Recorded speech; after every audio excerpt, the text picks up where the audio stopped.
Musically meditated. Musically meditated. Musically meditated. Welcome to Musically Meditated Podcast. It's a special time, right, Stretton? Because it's the end of the year. Special. It's the end of the year. And when it's the end of the year, music nerds like myself and you're going to dabble into this too. I'm sort of a music nerd. Yeah, it's our end of the year list. And I was thinking earlier today, last year when the end of 2017 came around, I never did my own list. We brought a lot of people on. We brought Wallace on from Juice Pro Wrestling. It was like his first podcast experience ever. It was really cool. He did his list. We brought your brother on too, and he did his list. But looking back, I think the reason I didn't do it was because the very early episodes I was reviewing stuff that was already released that year. Right. So I kind of felt it would be silly to, I don't know, rehash all of that. Like that's going to happen with this episode. But Right. I was going to say some of that happened again. Right. It's not intentional. It happens like that. It just happens. You end up liking like that. something and then it gets added to a list as Right. like one of the favorites of everybody. Right. So this is Musically Meditated. It's like a bonus episode. It's my top 20. And the way I'm doing this is not how can I explain it? It's just the stuff I listen to the most. And like I remember I was kind of not complaining but telling you, like we work so hard at this. We have something every week. I was feeling like I wasn't getting enough time to listen to music to review it or to critique it or whatnot. But when I sat down and went through like my Spotify playlist or whatever I purchased, it's like, oh, well, I got more than enough. And that's why I did 20. I mean, 20 is a little bit over the top, but there's a lot of different stuff I'd like to discuss, Right. But that's how I picked it out. It's not, and like this list isn't in any particular order, like I'm not going to pick my favorite album of the year because really this year there wasn't one album that was like, oh, it's the best. So I'm just going to go through my 20, man. And we're going to do it. I'm ready. I prepared nothing for this. I did, however, listen to your list. Right. You made a Spotify list, which we should share. Yeah, we will I always share. forget to share. We but will share. Yeah, the Spotify list, it's a really good list. This Thanks. is good music. Thanks. You can't see, but we've been switching stuff around in the studio, doing a couple upgrades, and I've been working my ass off the last couple days and listening to that. Oh, that's awesome. Yeah, so it's been good. There's a couple scary ones too. I know. But we'll get good into stuff those. though. But yeah, it's all over. It's all over the place. Yeah, My music taste is all over the place. And I was screwing stuff into the bottom of this table trying to do some cable management, and I started laughing because I didn't realize it was like 3 minutes into this song. I was like, this song is really romantic and sweet. It was like a really soulful song. But the one before that was just like, what was that one that you guys talked about with you and history teacher Highland? Keith. Yeah. Sorry, Keith. It's okay, Keith. Yeah, one of those bands that was just like super intense. It was like death metal. brutal death metal. So it was one of those songs, and then the next one, I guess I just kind of zoned out with the tail end of the death metal song, and then I plugged my brain back into earth, and I was like, oh, this is really sweet. There we go. Yeah. So with this list too, like I tried to blend all these different genres of music together the best that I possibly could. Like it's not Miles Davis and John Coltrane and then Tomb Mold. Like I tried to. I mean, we're going from A to Z like that, but I tried to put all the hip hop stuff together, so it would blend well. Like if I were like a DJ, all the death metal or the heavier stuff. Yeah, you put a couple electronic songs on there too. Yeah. All right. Well, let's dive into this. Let's dive into the list. All right. So the first album or the first band is Immortal, and the album is Northern Chaos Gods, and they're a black and death band or a black and death metal band. They're from Norway. They have a ton of albums. This is the departure from Abbeth. He was their first. I think he was their original singer. Don't kill me, black metal fans. I'm just looking this up. I know they're going to come at me, but Sure. it's very grim, dark, and cold. I'll say that. But I'm a black metal guy to a certain extent, but I grew up on death metal, so it took a while for me to really accept black metal. And that's usually, if it's a black metal person, like it's the same thing. It's a hard thing to mix together, where Right. you'd had to pick a side when you were younger because it was stupid like that. But like Goat Whore as an example, they got me in that direction, the right direction of black and death metal. But yeah, the guitar work on this, it's amazing. The drums are super technical and tight, and the songwriting, like their songwriting process is awesome. So Right. it's a good place to get your cheap thrills and spills for some blackened death metal. So Educate me real quick yeah, again. go ahead. Difference between black metal and Death metal. death metal. Well, you could just start with the vocals, and we Okay. could say death metal vocals are Cookie Monster, Okay. the lows and the deeps, and then black metal are high screeching. Remember them black metal? They have the corpse paint. Yeah. They're very satanic. Like these dudes are very, everything has a satanic theme. Good for them. Good for them. So it's very, very black. But yeah, if you're a black metal dude or girl, don't miss out on Northern Chaos Gods. So that's the first one. I'm going to just start with the blackened. Next, I'm just going to jump in all over the place. I have Saba, Care For Me. He's a rapper producer from the west side of Chicago. This album is amazing from front to finish. We talked about it a lot on our last episode with your brother Boyan and Rodney, and Boyan turned Rodney and myself onto this, and it's like I said, it's great from front to finish, almost as good as like a Kendrick. Very good storytelling, awesome instrumentals. There's like jazz raps, I like to call it, behind there. Just very vulnerable and very personal. Like everything about it's very soulful. So I love it. I believe the song Broken Girls is what I put on the list. I think it's a really cool track. I listened to it a lot when it came out. Like this has been on heavy rotation since your brother's like, hey, check it out. Mm-hmm. So I'm still listening to it nonstop. It's a good song. It is a good song. Yeah, it's a good song. It's like he's in love with kind of what he's manifested himself. I need That in the makes any future. sense. So this is a top, 2018 list, and like you've turned me on to a ton of music over the last year. I think it wouldn't be a bad thing to do like a quarterly thing, because the last 2 days, almost everything I've listened to has been awesome. And if I had that kind of like, I'm like super hyped about all the new stuff out there, especially, we'll get to the band, but like one of the hip hop too, but one of the bands was like a punk band that you texted me this morning, because I've been listening to them, but it didn't stick. And then you sent me a video this morning, and you were like, you need to watch this. And so I did. It was awesome. And yeah, and it was a KEXP video, and I was like, oh man, we'll get there. This is great. Yeah, we'll get there. Them. Sorry, we're gonna get them. No, that's perfect. I can't wait to get to them and talk about it. But yeah, Saba, he's just a very conscientious. Help me say that. Conscientious. Thank you.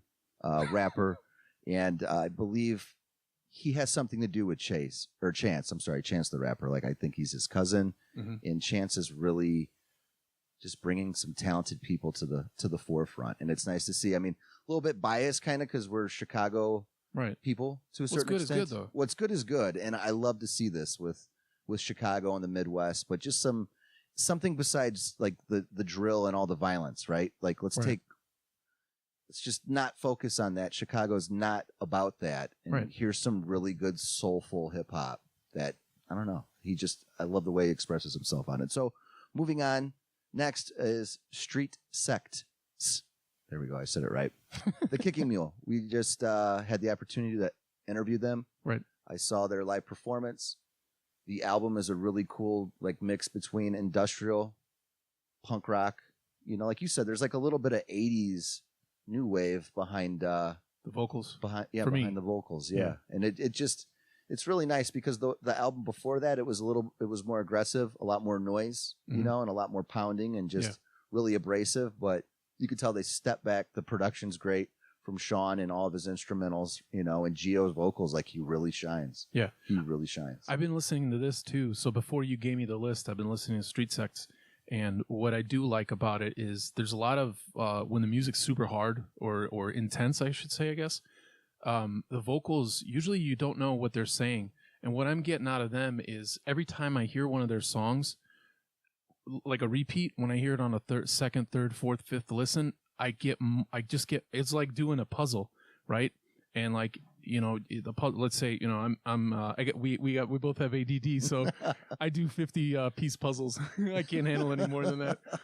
But like, you get parts of the puzzle, you hear the song once and you hear a couple words, and then it's like, hear it 10 times. I could hear, like, I get I keep getting more and more out of it. I think it takes like 3 good listens for someone to properly review something, to pick something out for the listener to like, oh, I never thought about that. But Right. what you hear and what I hear are two different things. Exactly. But I think 3 listens is a good way to properly, be able to even like put your finger on it to review Right. it. You know? I really appreciate I appreciate the music and actually being able to access it. There's some of the stuff that we listen to and I listen to and everybody does that just like it's hard to access. You know what I'm trying to say? Yeah, Like it's hard to get into it. To get into it, yeah, it takes some patience, and it just takes time, like anything. But back to Street Sex, with Sean's production, like he uses really cool samples, like like you could pick out little parts from a movie that he's thrown in there. I dig that too. And like just the little, I don't know, just the different synthesizers and the beats. Like it's a really well put together album, and I think with Gio switching it up a little and singing and harmonizing, and like you said, like the aggressive parts are great, but then all of a sudden when they slow it down, like it's soothing and like it goes together well. It's a great album, and it's cool to hear something industrial. Yeah, it is. It is. It's kind of like it's been a while for me. It's been a while. So shout out to Street Sex. They're really nice guys, and we'll talk to them again in the future, hopefully. So now I'll move on to a band called Big Bite. I discovered these guys randomly. It was like through a Spotify suggestion, like you'll listen to certain bands, then you'll put on the radio, and this just popped up. And I believe they're on Sub Pop out of Seattle. That's where Nirvana came from. Don't quote me on that, especially all the other music nerds, but really good post-punk, like post-grunge, garage rock. Like I said, they're from Seattle. It's just like a fuzzy punk thing. It's like extremely fun. So, if you're a fan of like the Wipers, old school punk, or Meat Puppets or Dinosaur Jr., like this is right up your alley. And I think there's a trend here with a lot of the rock stuff that I do like, or that's on my list for this year. There's a trend of like a 90s revival. Like I'm kind of almost like showing my age, but I like to expand my horizons, but I do also like what's comfortable and what I know. But it's cool because bands like this, like Big Bite, they're blending awesome post-punk, grunge from the 90s. And then, I don't know, like it's cool because these dudes are getting together and they're blending all this stuff that we grew up on, but they're pulling it off. So I'll try to make this point super quick. Chris Rock used to do interviews, and he used to have a bit, I can't remember if it's part of his stand-up routine or not, where he would say, he's talking about how much he loves hip-hop and how much he loves rap. And it's stuck to his brain at a particular part of his life. And so that's the thing that makes him feel more comfortable. He loves that music, and he's going to love that music. He's going to be listening to like some gangster shit when he's like 80 years old. Yeah. And it's kind of similar to what you're saying now. It doesn't mean that you don't expand your horizon. You definitely do. You listen to all kinds of stuff. Yeah. But some stuff, when you first fell in love with music, or you first fell in love with it on your own without other influence or something that set a spark, it's there forever. It's there forever. So with some of these little sprinklings of these flavors or different songs or this resurgence that you're talking about, it's really cool. It's cool.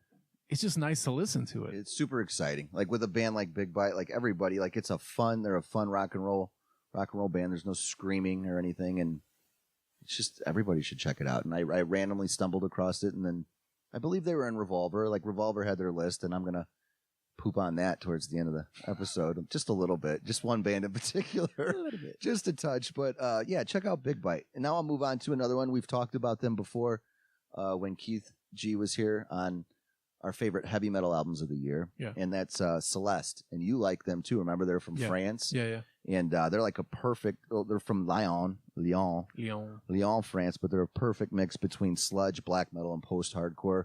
And I just love the sound of their guitars. I like how they're just relentless, and just the chord structures, the chord progressions. And I just like their whole look. Remember, they wear like the weird orange mining lights on their heads. Yeah. And that's it. And they're just awesome. And the album I'm talking about, it's technically not an album, so don't kill me, music nerds, but it's the live Audio Tree sessions. So they have obviously like full-length albums. Right. But this is just what I jammed, and it came out this year. And shout out to Audio Tree because like we put 2 and 2 together, and they're from Chicago. So, hey, but they're bringing on awesome bands. Like Cult Leader just was on there.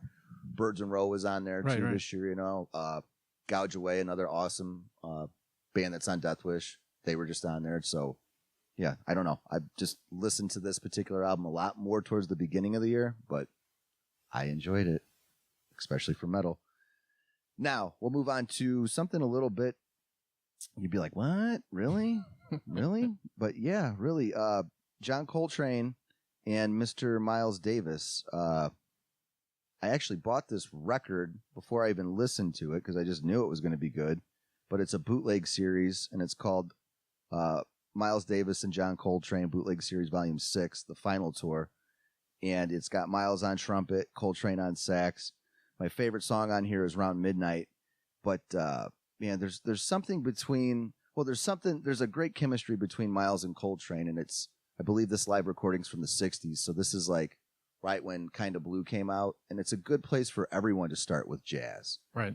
They blend well together, and there's something when you listen to this music, like even like old country, like I feel like I'm stepping back in time and there's nothing else like it. So like if I were in here today redoing the studio, this would be on in the background.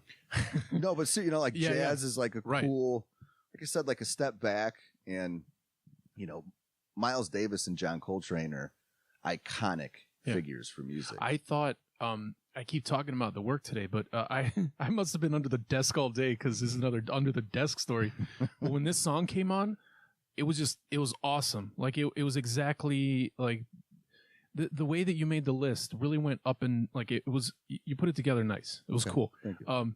But I did a 3 rolls to get out from under the table and been like, did Spotify like sneak something in? Like what's going on? And then when I saw, I was like, nice. Like it's just good, not a palate cleanser, but like just a good thing to listen to mix it up. And then the next song comes. Right. So it was cool.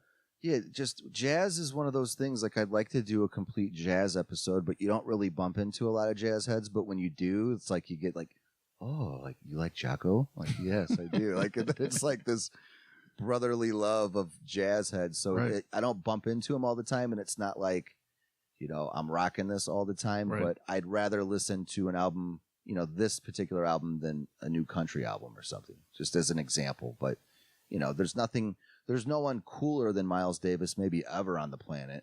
And then John Coltrane on the saxophone, he's just a monster. But those two together, I know from what I remember, like Miles brought him on, like he kind of put him on, gave him his shot, and Coltrane, started with him and then went his own direction. But those two dudes together, like there's something about jazz too that's just very Americana. Like, jazz started in America. It is American music, and it's influenced so many other types. Right. But there's just something about it, like, like there America, like it says American is like a Chevy truck. Like seriously, like there's just something about it. And, Miles Davis was just so ahead of his time. He was like punk rock before punk rock. He was just doing things at the time that, he was just dating white women and not caring, and just, you know what I mean? Like when that was not acceptable back then, like he just had big balls. He didn't care. And, he had his problems with drugs and just was honest about it. But, he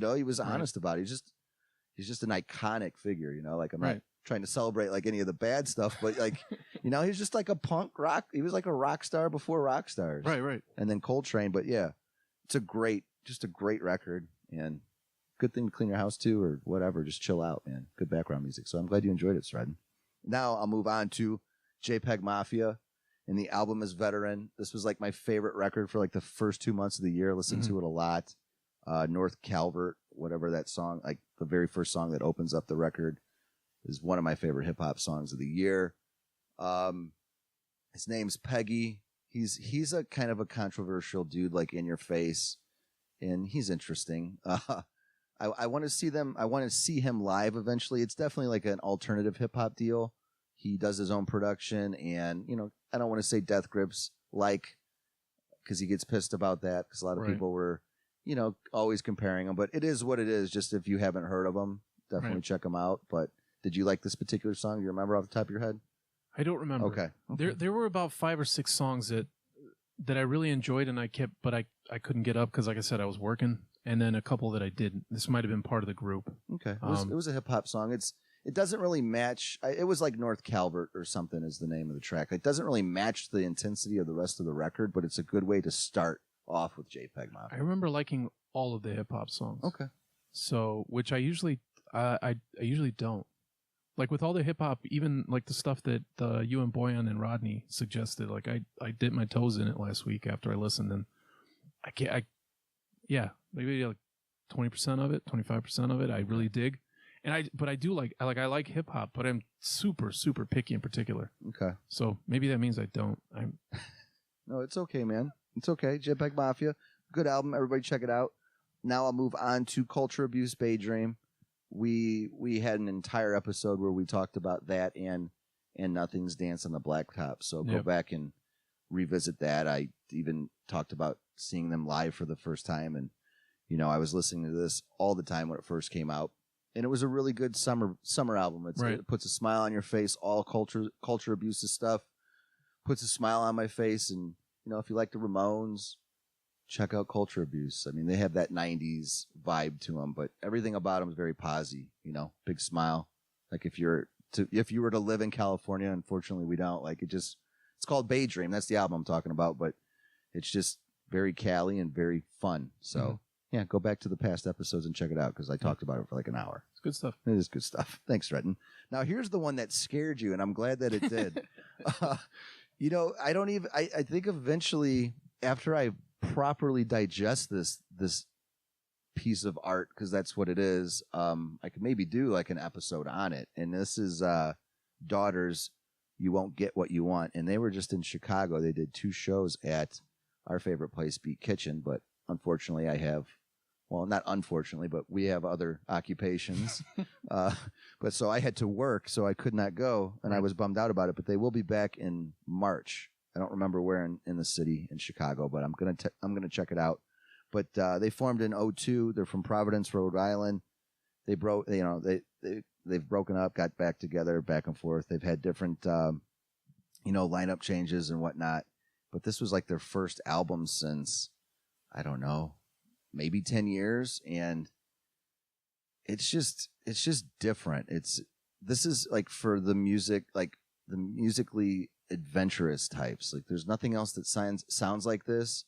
The guitars, they just approach their instruments different. I watched some interviews, and they said that they all recorded this like at different, like, you live in California, I live in Rhode Island, like not one band member, like they weren't together.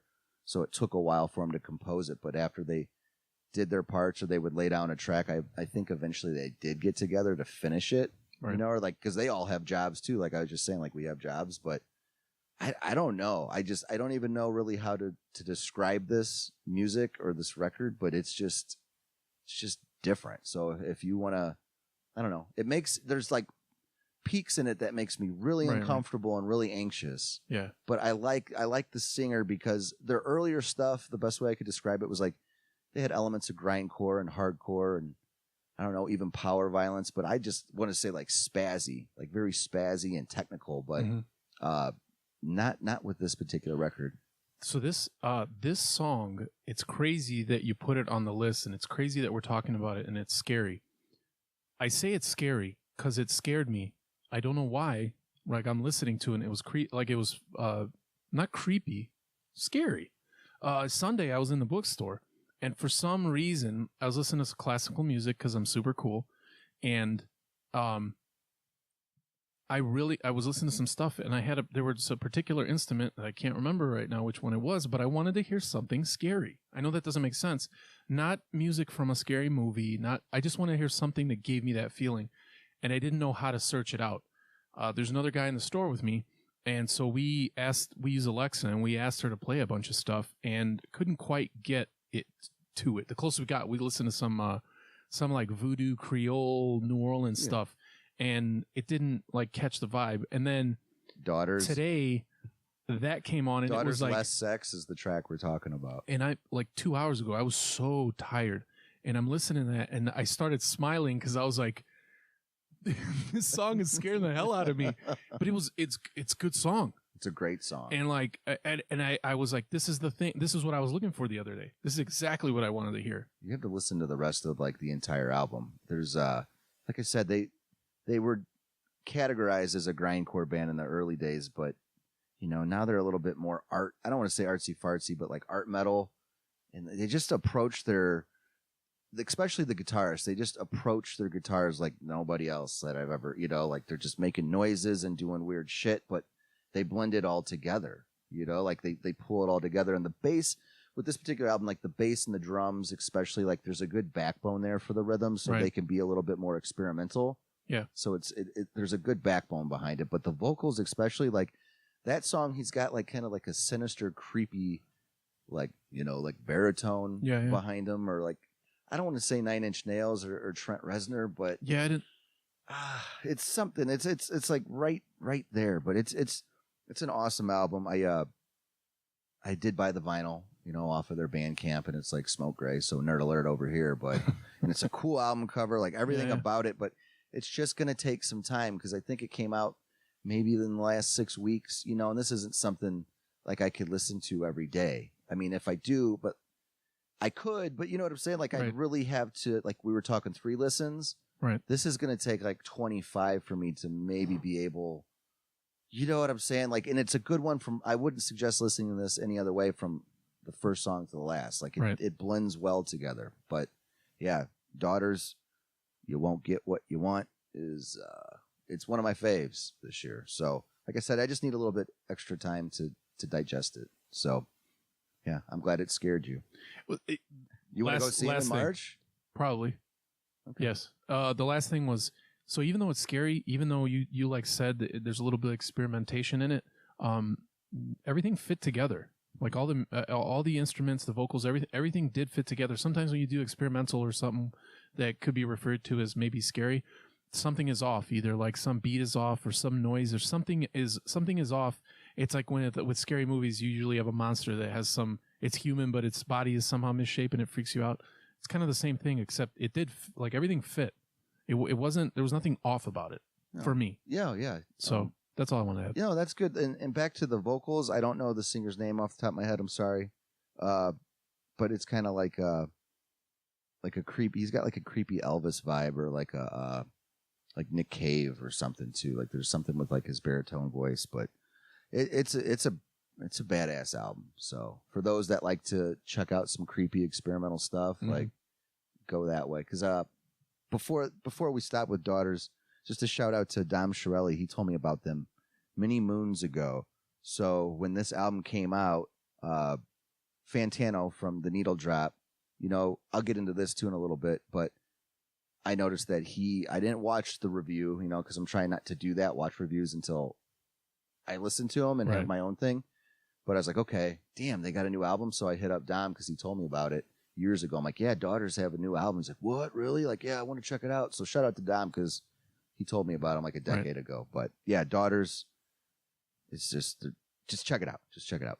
Now I'll move on to Portal. And we talked about Portal, I think it was like episode 35. It was like one of the first rock reviews I did of the year. And they're an Australian extreme death metal band. They just got this crazy, like unorthodox fusion of, like dark ambient, black metal, and death metal. And then they're really experimental. They just have like these crazy heavy distorted guitar riffs. They tune their shit like extremely low, but it just, I don't know. It's just like a menacing, creepy ass, like onslaught of guitars. Like it's not like, this isn't for everyone, like at all. Like this isn't right. This shit's extreme. And like, check out their live stuff. Like Keith G he's gone to a few of their shows, and they wear like really weird, creepy shit. Like I don't even know how to describe it, but they have like this, they have their little showmanship deal. Like the guy wears like a weird box on his head with a veil over it. And I don't know, man. Portal's pretty extreme, and this is like an extreme death metal album that everybody should at least try. With the death metal stuff, I did try to make sure I was actually not under the table during this time. I was trying to make sure that I could identify between the songs didn't stick on the list, but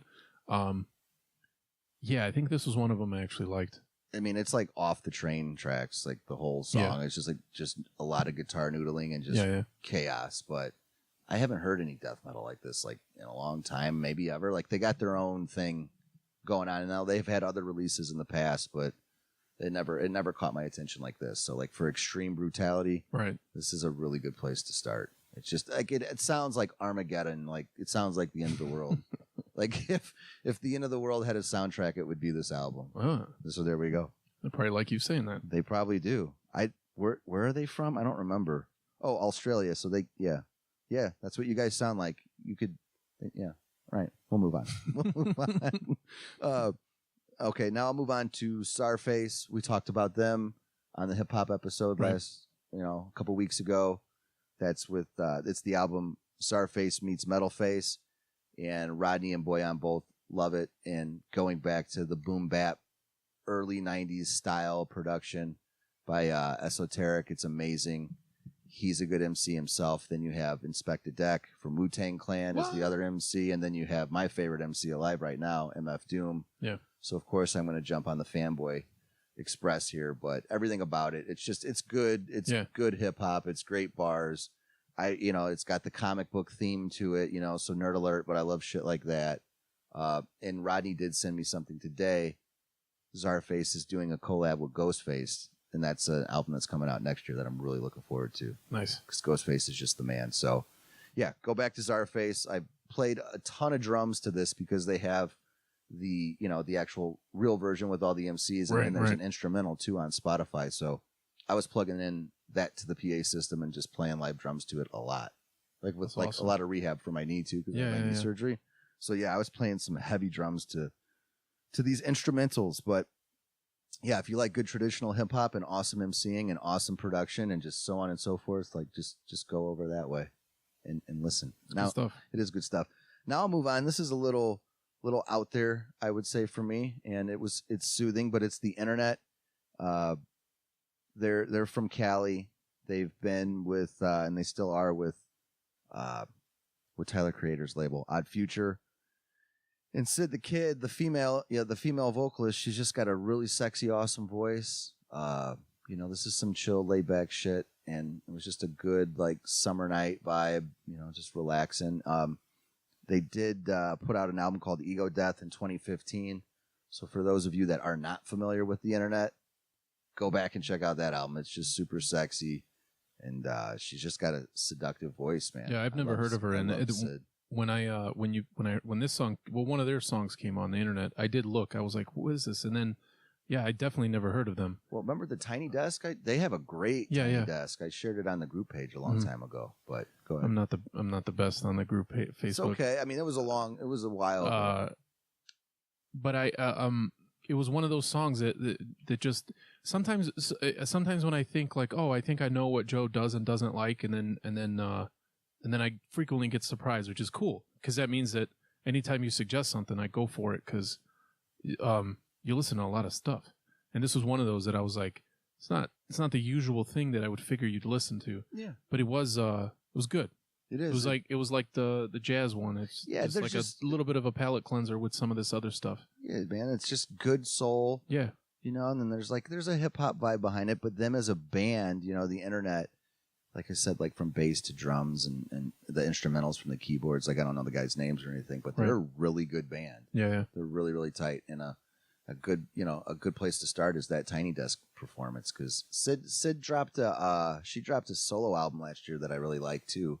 I listened to it a lot. Like it came out like on January 1st, 2017. But she's a super talented vocalist. I think she's kind of got like that raspy or sexiness of like a T-Boz from TLC or something. Like they have that's like another 90s vibe going on with them, like a good like 90s. Yeah, I hear that. Like R&B, but kind of sexual and seductive. So yeah, shout out to the internet. Really good album. And this one seemed a little bit more just mature compared to Ego Death. Like Ego Death kind of jumped around, and the lyrical content was a little just quirky at times. And this seemed like a little bit like, just like I said, more mature. Right. So yeah, check it out. Now we'll move on to one of my favorite artists, and I'm just really happy with the stuff he's been putting out, and that's Aphex Twin, Total Collapse, and Mr. Richard D. James. For those of you that don't know, he messes with the styles of ambient techno and IDM, not EDM, IDM. That's intelligent dance music. And the man is a genius. he was laying low for a minute. He put out an album called Drugs in 2001. It's a double LP, and it's absolutely amazing. And then he just kind of fell off the face of the earth. And I think he was dealing with like some legal issues, maybe with his wife, for like a divorce situation. So he was putting out a lot of different stuff under like different aliases, like the Tuss and AFX and just the Rush, and I forget, but different stuff like that. Right. So she couldn't get a certain amount of the proceeds or whatever, but everything that he was putting out was really cool. But he finally came back with Cyro in like 2014, did some really cool marketing shit, like had a Zeppelin fly over London with his logo on it, or would have like a certain street team and they would tag it up like with the stencils with his symbol. So he's always got these really cool, clevering marketing things because he's just an oddball. But Total Collapse, this is, like I said, it's an electronic music. And he also, he's been putting out these series of different EPs. He put out Cheetah in 2016, and then he put out Orphans last year, and I wanted to talk about it, but I just never got to it. Like, we had Shirelli on when we, HP Sneak Step, and we went into electronic music. So for those of you that are listening, if you like electronic music, search back in the catalog for that episode. It was pretty decent. And we talked Aphex. Mike showed me Aphex years ago. Right. But back to the EPs, he's putting out these just really solid EPs, and it's reminding me of those Drugs years, not when I was doing them. I'm saying the album. But it's the good, chaotic electronic shit that Drugs had in it, but then it also has the warmth of the analog, the analog warmth type of electronic music he was making in the mid 2000s, because he dropped, it was under the alias of AFX, just the 3 letters. And he put out the Analord series, and it was 11 records, and there was 4 tracks on each side of the EP, or maybe, 3. And he bought a bunch of old, or it was his old collections of only analog drum machines and synthesizers. And he just dropped these LPs, and I have 5 of them. They're all England imports or London imports. Right. But what I'm getting at is he's using that warmth. It's a good mixture between the acid is a type of genre of electronic, the acid analog warmth, with the glitchy craziness and chaos from the Drugs records. So that's what I noticed on Total Collapse and a lot of these EPs that he's released in the last 3 years. So I'm an Aphex guy. I love him. Stratton, do you like it? I like it. I don't know. Maybe out of all the genres that we've ever talked about, I guess including shoegaze, I am. I've listened to a ton of electronic, but I've never dug and said this is who I like and this is who I like. The extent of my fandom goes with I liked Crystal Method, I liked Fatboy Slim. I don't know who else. That may be it. Yeah, he was very it's sprinkled 90s, in. Yeah, it's all sprinkled. So I liked this, but sometimes I don't, like I said, with shoegaze, I think I came off as a little condescending or insulting, or I'm not sure. I don't think I did. You like what you like, man. But with this stuff, it's all good. Most of it I like, but I don't know what I like. I don't know what separates it from other things. Okay. So I don't know if that's a criticism or not, but that's how I feel. I'll listen. I'm this is cool. But unless you could put to a fight scene of a Blade movie or some stupid shit. No, yeah. I liked it. Okay. I like it. I like all of that. Every Aphex Twin song I've ever heard, but ask me that song versus some other guy, I would have a hard time identifying. Yeah. I have a problem with that with the new EDM, with the Skrillex and the want stuff, a lot of these younger cats. There are a lot of similarities that like that, but I can't really distinguish, like you said. I don't know if that's just an age thing, and I'm not trying to sound shitty. But it's can you tell me if that's a difference, between Skrillex or Zed's Dead or whatever? I know some of these artists, it sounds the same to me. Right. How can you really tell a difference? So I get what you're saying about Aphex, but if you listen to him enough, you would know. Right. All right. Now let's move on to what you were talking about earlier. I was like, hey, watch this video, and hey, check out this album. And this is another one too, kind of like Daughters. I've listened to it, but I haven't been able to digest it the way I want to. Right. But it's in my top 5 or whatever for sure. It's It's a great album, and this is Idles. Joy is an act of resistance, and like I said, they're a post-punk punk rock band from England. Their debut album was actually last year, and that was called Brutalism. And Anthony Fantano from the Needle Drop, I heard about these guys through him, and then I checked out Brutalism, and I was like, all right, like I like it, but there's something that just really didn't, catch my attention. Like Right. I was there, and I'm not saying I don't like it. Like I'll probably be able to go back and revisit this and appreciate it a lot more, but Right. it just didn't really blow me away. I was like, okay, cool. Like it is what it is. And then this album came out, and the song Colossus that I believe that was the one song I shared with you. Like it's the opening track. It's on the playlist. Yeah. I remember I saw the music video for it, and it was just crazy and weird.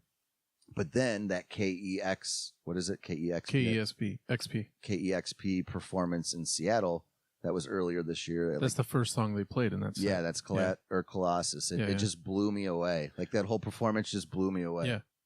The more they sang and the more they got interviewed, the more I liked them in that video. The funny thing is that song Colossus, I wasn't into it when I heard it, like on the radio station, like being performed live. And then when I listened to it with the production off the album, I liked it way, way more. Oh, did you? Yeah. Was it too raw? Was their performance just too raw for you? I don't know. Okay. That's usually not the case for me. Usually when I hear it live, I like the mistakes. I like the rawness. I like, the limitations of not being able to polish what you're doing. I enjoy that. But for some reason, it's not that I didn't actually. No, I actually found it a little annoying. Okay. And then, I kept listening, and I just really liked the guys and the music, and I ended up really, really liking it. But when I heard the produced version, I really liked it. Okay. And then I listened to the playlist a bunch of times, so I actually heard that song like 3 or 4 times. Yeah, they're a grower.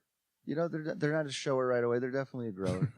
So I don't know. Like, if you like rock and roll, you got to check this. You just got to check this album out. It's some really powerful stuff. And like you said, the lead singer's name is Joe Talbot, and they do a cool little like mid-show interview, and everything he had to say.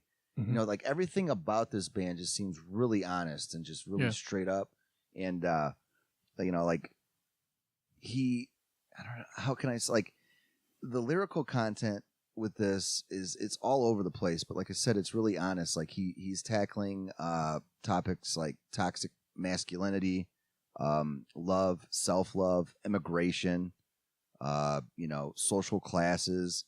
And then he goes into the song, and it's just like it's a hard one to listen to, but he just shows his vulnerable side for sure. And it's a song called June, and it deals with the death of his stillborn child, his daughter, and it was really intense, man. Yeah. So like I'm saying, like he's in what never, like it goes from something that intense and like it's that honest.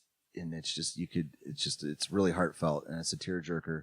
But they go from something like that midway through the album, but then the other song is Never Fight a Man with a Perm, So it's like they got really goofy stuff. They don't take themselves entirely too serious, but it's just like extremely honest. And during that interview, like he talked. One of the songs is like his buddy's name, and it has to deal with immigration, and like the lyrics are really awesome. Like talking about like he bleeds. He's got flesh, and it's just his buddy, but like tackling people just being shitty about immigration. Like we're all human. Like they're all about humanity, like pro-human, pro-love, like all that, so it's just some really powerful shit, man. And it's cool to see a rock and roll band do it and have fun while they're doing it. Right. So yeah, everybody's got to check out this album. You got anything else to say about it? I'm looking forward to continuing to listen to these guys. Okay. Because I do really like this, and I like their message, and I like the lyrics they use. And there was one in particular, and like I said, today is not a good day for Stetson's brain. It's all good. But it was just such a good message about like self-love. It is. Like, and here's a quote from Joe: "This album is an attempt to be vulnerable to our audience and to encourage vulnerability. A brave naked smile in this shitty new world." That's what he says. And it's true, like during that interview, and it's something that I could relate to, and I know you could, especially like with what we're doing here, you know, at the Green Door and with Musically Meditated. Like, why waste anybody's time and talk about things we don't like? Like, I might do the I like don't like what you like segment, but we're having fun there. But I don't want to waste your time for an hour talking about shit I don't like. Right. You know, what's and like, the point? What's the point? And like Joe said too, he's like, you know, I'm so sick of this culture, this online culture of everybody like kind of like going to the bathroom and writing something nasty about someone, like referring to social media. Like, we don't want that. We don't stand for that. He's like, so we stood back, looked at ourselves, you know, because everybody was expecting kind of like the macho shout punk band, like Brutalism, you know, like their album before last year. And he's like, no, we stepped back. He's like, I looked at myself. I looked at my bandmates. I looked at my, who was it? Like he said, like his wife. He's like, no, man, we want to keep it positive, and we want to talk about things that should be talked about. And when we go and tour, you know, like we're just going to put out those positive vibes, and just, I don't know, just switch it up. So it's really powerful stuff. Super vulnerable, right? Super vulnerable. When you this, so the whole punk thing is all DIY and be honest, but there's a certain like fuck the man kind of thing. I know we don't swear much, but like that's the whole thing. This is not that. It is that music, and it is that energy, and there's sprinkles of it, but it's so vulnerable, and it's also like parts of it have an extremely positive message. Really positive. And he's got a cool voice too. Like he does. He's got a cool voice, and he's got a cool swag, and so does the whole band. Like it sticks out. Like this is a good rock and roll band. I hope they keep it up. Yeah, same. You know, so hopefully we'll go see him. But yeah, shout out to Idols and everybody. Like if you like rock and roll, man, check out Joy is an Act of Resistance. Another album I'll move on to is Tomb Mold, Manner of Infinite Forms. That's episode 48. We spent an hour talking about that particular record for half of the episode. So please go back and revisit it. It's just it's good old meat and potatoes, bread and butter, death metal. You know, like that's all it is, and not to take anything away from it, but once again, like the 90s stuff that's kind of coming back, even with death metal, I enjoy it. So that's all I got to say about Tomb Mold. Mac Miller, really quick, Swimming. I talked about that too with Boyan and Rodney. I don't know if this is me just kind of romanticizing his death, and no disrespect to him, but he did put out a song called Buttons. It was a single before he passed away, and it really caught my attention. I liked the production, and I liked his flow. It was kind of jazz rappy. And before he passed away, he did a Tiny Desk, and I thought it was really good. Everything about Mac Miller is likable. I've never heard any other rapper say anything bad about him. Everybody had a lot of love for him. And, you know, you could kind of see that during that performance on Tiny Desk. I'm like, all right, man, like, I'm going to check out what this dude's doing. So I went to this album, Swimming, started listening to it a little bit, kind of forgot about it, and then he passed away. And it's just one of those things, like I think with like Human Curiosity, like you go back and it's a really good album from front to finish. Like it reminds me of how I really liked Tyler the Creator last year, that album, Flower Boy. Like just really good instrumentals, really good singing. You know, he was being vulnerable, talking about a lot of personal issues too, but you know, there's some fun tracks, some slow tracks, but really, really good album. It's in my top 5. And like I said, I'm just rating this off of my listens, you know. It was like my summertime jam. So rest in peace to Mac Miller. He was a bright young dude, man. He had a lot going for him. So unfortunately he ain't here anymore. Unfortunate. Move on to Fiddlehead, Springtime Blind. That's another, it came out of nowhere. I love it. It's got a few members from Have Heart for old school hardcore, and Basement. We've talked about Basement. And I don't know, did you like Lay Low is the song, like my favorite song, one of my favorite songs of the year. Did you like Fiddlehead, Stratton? I'm trying to, can you sing it for me real quick? No. Can't put me on the spot. It's all good. But no, they got the post-hardcore thing going. They got this cool 90s vibe, alternative vibe. And Pat Flynn is the lead singer. And, you know, it's got a lot of personal, another vulnerable album. Like he lost his dad, had a great relationship with his dad. And this album is it's about that, like his awesome relationship with his father. And like the album cover is cool too, because it's like a picture that is of his mother, you know, like right after his parents got married or something, I read, you know, and it's just, there's a lot of personal stuff behind it. And what's cool with the vocals is like he's shouting, but he's doing it in a cool, like harmonizing way. And I haven't really ever heard it done before, but it's very heartfelt, you know, and then it just has that throwback 90s vibe. I can't really put my finger on, but it's just good. It's just good, honest music, man. Right. You know, like just some good stuff. And I found out about Fiddlehead kind of like Big Bite, like just randomly on my Spotify. Yeah. And then stuff coming up, and they had like a real small little 7-inch, you know, little 45. I forget what it's called. And then I bought it online off of Dbop. And if you don't know what Dbop is, it's kind of like the new cool eBay. But I bought it off of there, and then I just got a notification that they dropped this. You know, I really didn't know their background, but I really liked that little whatever it is, little EP that they had. And this came out, and it just really spoke to me, man. I know we talked about it a little bit, like with one of our rock reviews earlier in the year, so you can go back and check that episode out. But yeah, Laylo is one of my favorite songs of the year. So shout out to Fiddlehead. Shout out to Fiddlehead. Shout out. So yeah, come to Chicago, man. I'd love to see you guys. Yeah. I know that they were doing it not like as something serious, but just buddies getting together, if that makes any sense. Yeah, like with the first release. But I really think after this album, and it's getting a lot of love, you know, that I see online, like hopefully they'll be like, okay, we are a full-time band and we're going to tour this. Yeah. So we'll just have to wait and see. Now we're going to move on. We just have two more. Pusha T Daytona is one of my favorite albums of the year. It's short but sweet.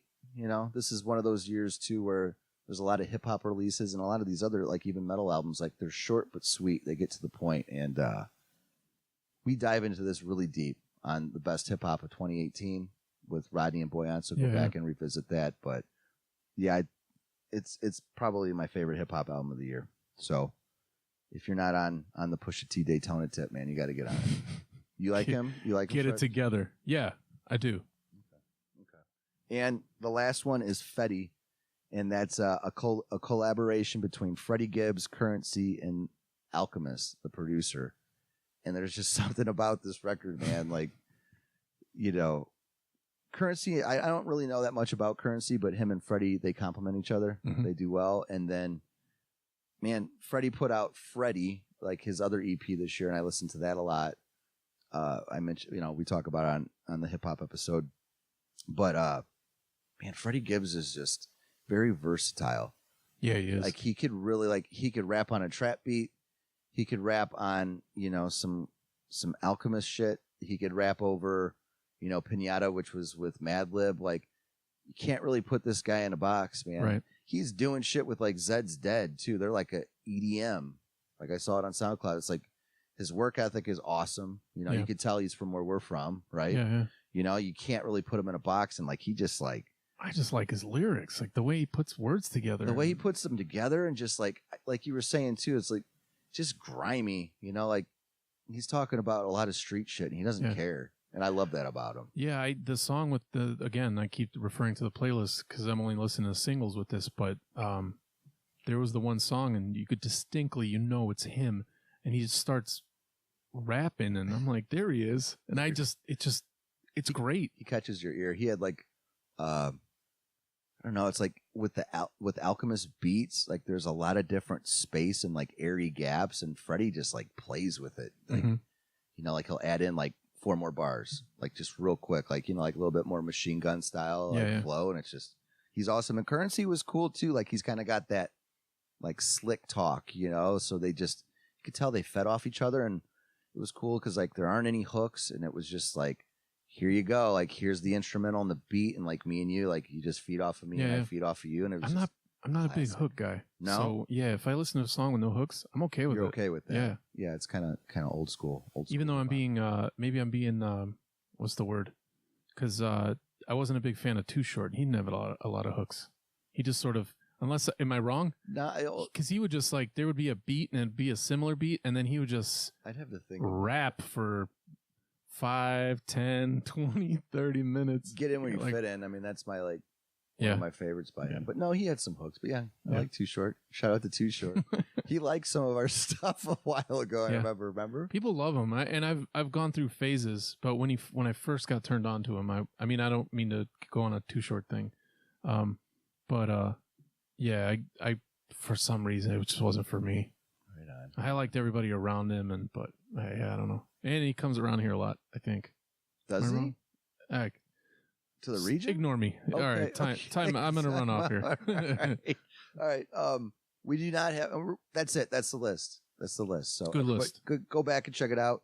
The New Year's approaching us, but check out the list. We'll have the playlist in the description for everything. Yeah. Like especially on the YouTube one. And if it's too hard for us to do a Spotify one, I'll just make one on YouTube. Yeah. We'll put the YouTube list in there. But that'd work. Yeah, everyone, please reach out. I want to know your top 10 or your favorite album of the year, and just let us know. And the thing is, it's like, it's just my opinion too. So remember that. Like, it's just my musical taste isn't anything better than yours, but. If there's an album you want me to check out, right, I'll check it out. And we both want, like you just said, we both want to hear new stuff and good stuff, and kind of high five about the stuff we both liked. That we both liked. If you liked it and we liked it, or me or Joe, that's awesome. That is awesome. And don't be shy. Call the voicemail line, man. Call the voicemail and let us know what you think. And I always forget the number. Yeah, what's the number? 812-963-4727. 812-963-4727. There we go. But we're going to move on to that. We did get a cool voicemail. This has something to do with the Deftones episode. Yeah. And I'm going to answer the question, so I'm going to play it really quick. Hopefully we can hear it. Hey, what's up, guys? This is Ben. I just wanted to sound off. I just got done listening, I should say, to the Deftones White Pony Part 1. And really enjoyed it, man. Couple thoughts. Fuck, man, I thought that I was a huge Deftones fan. Like, I thought I really loved this band. But apparently I do not. Apparently I just listened to them 8,000 times, but didn't do the research. Joe, you are doing the Lord's work, man. I really appreciate your Lord's work, Joe. Attention to detail and digging up stuff about this song. I've heard these songs millions of times, maybe not millions, but a lot of times. But I don't really dig into them to get them to know them. And you had so much information. It was amazing. Second thought is your recollection, your memory is amazing. Thanks. You've seen them a lot of times, but boy, I don't remember what they were wearing. I don't remember if it was fat chino, skinny chino, coked up chino, drunk chino, sober chino. Coked out I can never remember. I just always remember, getting my ass kicked and having a great time. I was wondering if you ever went to that show. I think it was the House of Blues. No, Metro. That was the Metro. I want to say it was White Pony, maybe self-titled, where they played the AC/DC record. Like, you hear, like, Hell's Bells come on, and you think that's going to be their weird-ass intro music. And it turns out they played what I think is that whole fucking album. And then we thought, okay, for sure, we've set this whole thing. They're bound to come out now. And then we heard Hell's Bells come again, and eventually they came out. It was the weirdest thing ever. I wondered if you were at that show. I have a cool story. I don't know how long your voicemail is, so I won't tell it. But I missed the Deftones show once because I got drunk and played spades, and I was going to the show myself. And no one else was going to be with me, so I said, fuck it, I'll go by myself. And then, because I didn't have anyone to remind me and I'm stupid, I forgot to go. But I got more thoughts. Maybe I'll send another voicemail some other time. But really enjoyed the show, man. White Pony is one of my favorite records of all time, and I learned a whole lot from it. Didn't even know about that band Hum, and didn't even know if they stole Knife Party, but you're right, they did. Maybe kind of on accident, but it's still good. There's only somebody knows, right? But keep up. Thanks a lot, man. Enjoyed it. All right, thanks, Ben. To answer your question, yes, I was at that show. I believe I've talked about it. I've had to have, maybe on the Deftones self-titled episode. I think talking about concerts with my dad. I think that ticket stub came up too, but that was Deftones at the Metro. It was like on Mother's Day in 2003. That was the greatest show I've ever been to in my entire life. So yeah, that was like, it was called the Gorilla Tour. It was a small little U.S. tour that they did, and like I said, it was Mother's Day, and I do remember that they played Back in Black by AC/DC. That song over and over and over, and like the tension in the crowd just kept escalating. Like it just kept going up, and like they took a long time to come out, and then they were fine too, I believe, because the last song they turned the lights on. So yeah, I was there, man. I was there. It was a great performance, and that's when it was. But thanks for calling in, Ben. We appreciate it. Yeah, thanks, man. It's a great voicemail. It was a great voicemail. So yeah. People, don't be scared. What's that number one more time, Stratton? Do it. 812-963-4727. 812-963-4727. So yeah, please call it. Give us some voicemails. We love it. We'll feature you just like we did Ben. Yeah. Shout out to Ben. I don't know who you are, but I hope I answered your question. And thanks, dude. Thanks for calling. We love it. Like I said, we didn't get any hate mail, and we'll never play the hate mails. We'll just read them.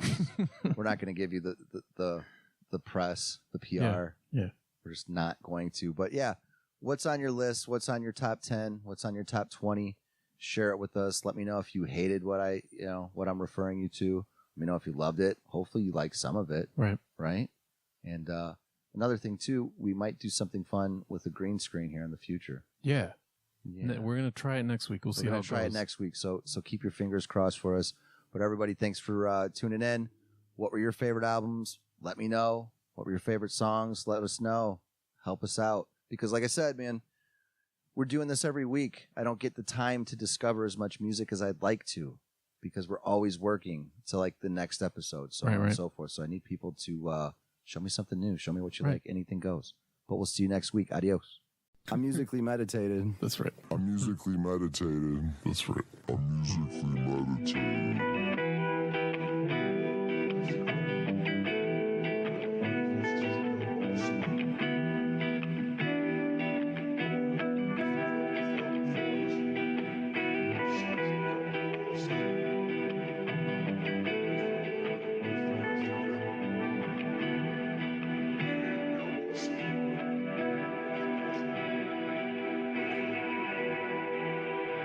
Producer my ass over there.